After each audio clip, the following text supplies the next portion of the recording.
नरेश की माँ अपने बेटे से मिलने दिल्ली आ रही है। इस बात का पता चलते ही नरेश के दिल में हलचल मच जाती है। नरेश अपनी माँ के स्वागत की तैयारी में लग जाता है। साथ ही उसे डर भी सताने लगता है कि उसकी माँ कहीं अपनी पुरानी जिद पर फिर से बैठ ना जाए। हे भगवान, इस बार बचा लो। अगले साल पक्का माँ की जिद पूरी कर दूंगा। तभी दरवाजे की घंटी बजती है। नरेश दरवाजा खोलता है तो सामने अपने मकान मालिक को देखकर हैरान हो जाता है, क्योंकि उनके साथ एक सुंदर सी लड़की भी थी। नमस्ते अंकल, कुछ काम था, मुझे बुला लेते। आपने क्यों कष्ट किया? अरे नहीं नहीं, इसमें कष्ट कैसा। मैं तो बस तुम्हें रीना से मिलवाने आया था। आज से रीना तुम्हारे साथ इसी फ्लैट में रहेगी। अंकल, कोई लड़का फ्लैटमेट नहीं है? एक अनजान लड़की के साथ रहना मेरे लिए थोड़ा अजीब होगा। देखो नरेश, मैं तुम्हें पहले भी बता चुका हूँ कि इस फ्लैट में तुम्हें किसी ना किसी के साथ एडजस्ट करना ही होगा, या फिर तुम अकेले पूरे फ्लैट का किराया दे दो, मैं किसी को नहीं रखूंगा। नरेश अपने मकान मालिक की बात सुन के रीना के साथ रहने के लिए तैयार हो जाता है, पर अंदर ही अंदर उसे ये बात खाने लगती है कि वो अपनी माँ को क्या जवाब देगा जब उसकी माँ रीना के बारे में उसे पूछेगी।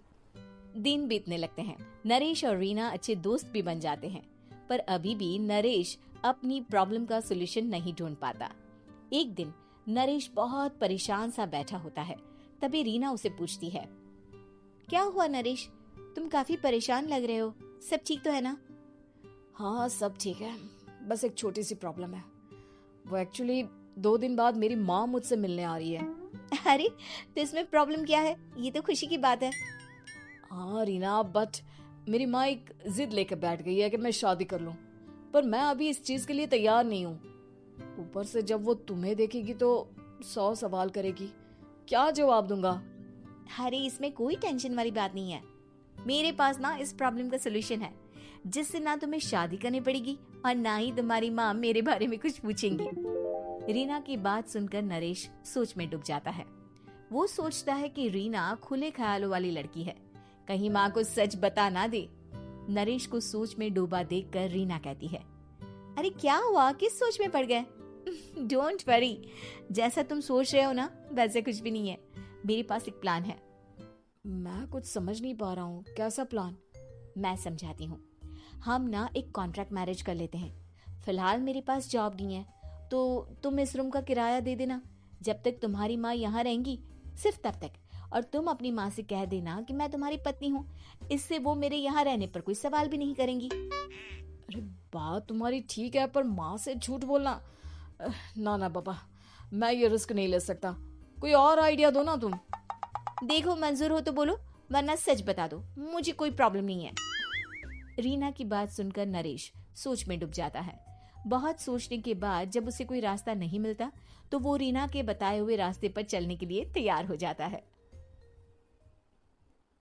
वो रीना से बात करता है और अपनी माँ की पसंद और नापसंद के बारे में बताता है। रीना भी नरेश की सभी बातों को ध्यान से सुनती है, ताकि कहीं उससे कोई गलती ना हो जाए। आखिर वो दिन भी आ जाता है जब नरेश की माँ उससे मिलने दिल्ली आ जाती है। नरेश अपनी माँ को फ्लैट पर लेकर जाता है। जैसे ही नरेश की माँ फ्लैट के अंदर जाती है, रीना उसके पैर छू लेती है। ये देखकर नरेश की माँ थोड़ी घबरा जाती है और नरेश से पूछती है, अरे बेटा नरेश, ये कौन है? माँ, ये आपकी बहू रीना है।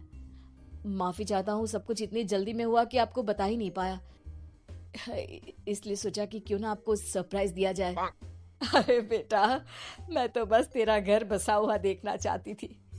हाँ, बहुत अरमान थे अपनी इकलौते बेटी की शादी को लेकर, लेकिन कोई बात नहीं, शायद किस्मत को यही मंजूर होगा।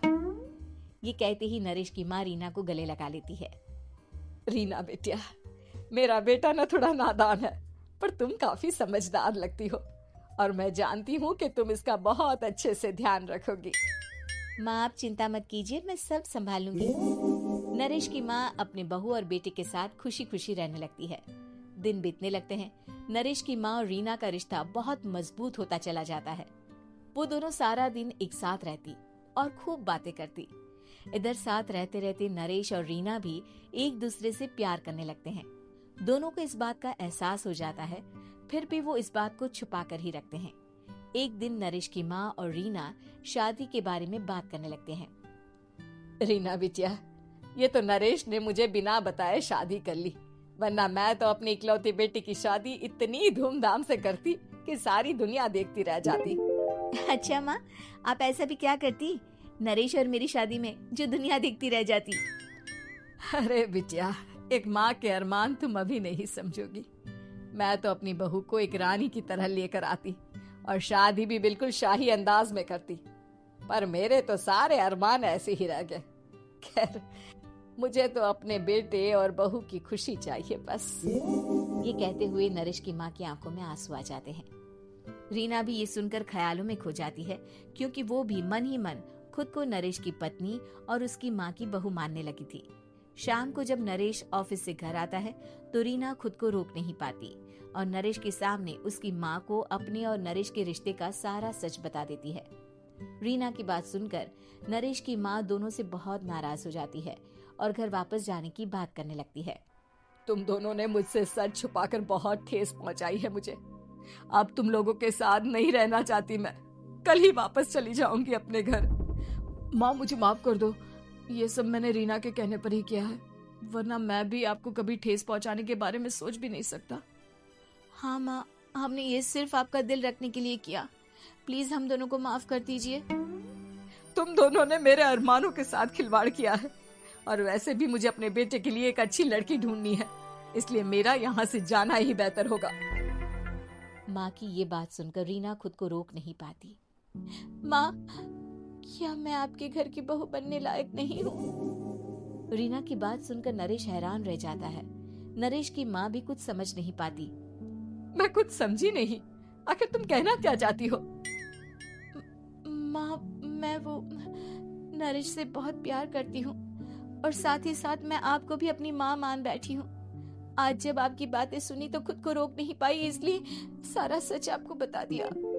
रीना की बात सुनकर नरेश की माँ की आंखों में आंसू आ जाते हैं और वो अपने बेटे नरेश और रीना को गले लगा लेती है। मेरे घर की बहू तो सिर्फ रीना बिटिया ही बनेगी। मैं आज ही तुम दोनों की शादी की तारीख निकलवा दूंगी, बस एक बार तुम्हारे घर वाले मान जाए। उसी दिन रीना के माता पिता भी उनके फ्लैट पर आ जाते हैं। दोनों परिवार आपस में बैठकर बातें करते हैं और शादी के लिए राजी हो जाते हैं।